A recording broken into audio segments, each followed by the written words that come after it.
નાશીનગર ભૂતિયા ડિમોલિશનનો મામલો. આ મામલે હવે પ્રદેશના કોંગ્રેસના નેતાઓ મેદાનમાં આવ્યા.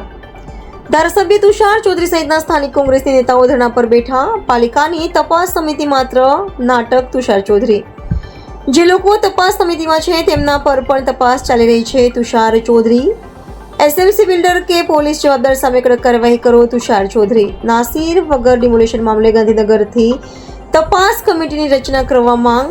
રિપોર્ટર નૈતિક રેશમવાળા, સુરત.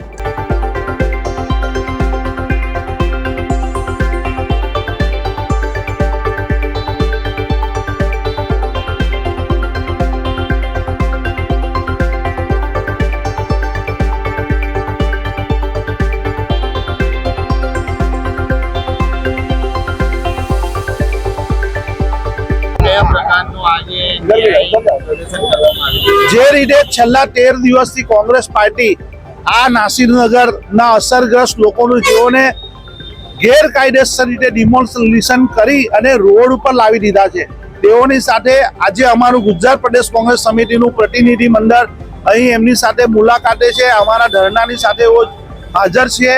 ત્યારે અમે એમની પાસે એમની સાથે મુલાકાત કરાવી અને આગળની એ લોકો ન્યાય માટેની જે પણ પ્રક્રિયા થતી હોય એ પ્રક્રિયા અને એ અસરગ્રસ્તોની જે માંગણી છે એઓ જે રીતે એમની પર દમન અને જુલમ થયો છે એ બાબતસરની મુલાકાતે આવ્યા છે. અને એવો કોંગ્રેસ પાર્ટી આ આખું પ્રતિનિધિ મંડળ અહીંથી લઈ રિપોર્ટ લઈ અને નેશનલ લેવલ સુધી આ બાબતસર જશે અને તેમનો ન્યાય મેળવશે. વિરોધ પ્રદર્શન માટે પરમિશન નથી આપી.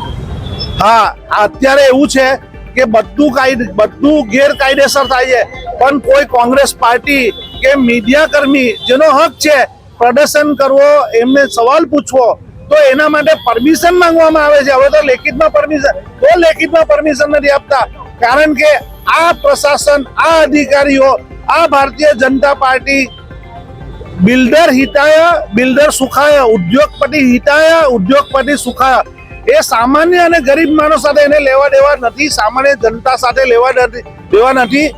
ભલે સામાન્ય જનતાના લોહી પસીનાના ટેક્સથી એનો પગાર થતો હોય, એનું ઘર ચાલતું હોય, એ જવાબ આપવા માટે બંધાયેલા છે. ભારતના બંધારણની અંદર છે કે કોઈ પણ સરકારી કર્મચારી સામાન્ય જનતાના સવાલના જવાબ આપવા માટે બંધાયેલા છે. પણ એઓની હવે મરજી નથી, કારણ કે એ લોકોનું જંગલ રાજ ચલાવવા માંગે છે. પ્રજાને દમન અને જુલમની અંદર અને મોંઘવારીને દબાવી અને કચડી નાખવા માંગે છે. પણ આ જનતા આજે રોડ ઉપર છે અને એ સવાલનો જવાબ પૂછીને જ રહેશે.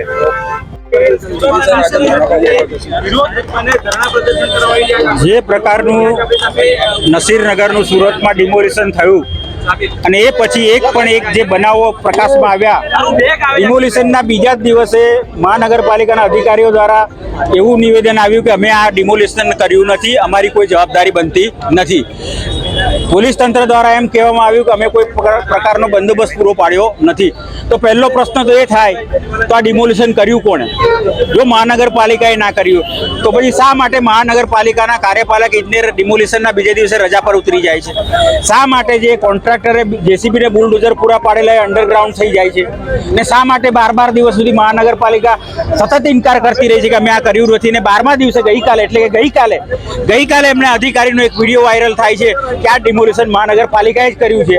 ને એ જ દિવસે એમના કમિશનર એવું કહે છે કે આ ડિમોલિશન અમે કર્યું નથી.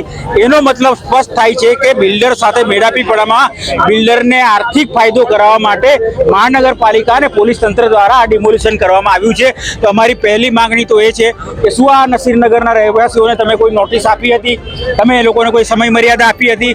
શું તમે ડિમોલિશન કર્યા બાદ એ લોકો માટે કોઈ રહેવાની, જમવાની, ઊંઘવાની વૈકલ્પિક વ્યવસ્થાનું કોઈ આયોજન કર્યું છે? આવું કોઈ પણ પ્રકારનું આયોજન કર્યું નથી. એટલે અમે મુખ્યમંત્રીને પત્ર લખીને માંગણી કરી છે, ઉચ્ચ સ્તરીય તપાસ સમિતિની રચના થવી જોઈએ અને ગાંધીનગરથી તપાસ સમિતિ આવીને આ પ્રકરણની પૂરી તપાસ થવી જોઈએ. અને જે પણ જવાબદાર અધિકારી છે એની સામે કડકમાં કડક કાર્યવાહી થવી જોઈએ. અને જે બિલ્ડરને ફાયદો કરાવવા માટે ડિમોલિશન કરવામાં આવ્યું છે એ બિલ્ડરને પણ આ મહાનગરપાલિકાએ પરવાનગી આપી છે કે કેમ એની પણ તપાસ થવી જોઈએ. અને પરવાનગી વગર જો બિલ્ડર પર બાંધકામ કરતો હોય તો એને પણ જમીનદોસ્ત કરવું જોઈએ. એ અમારી માગણી છે.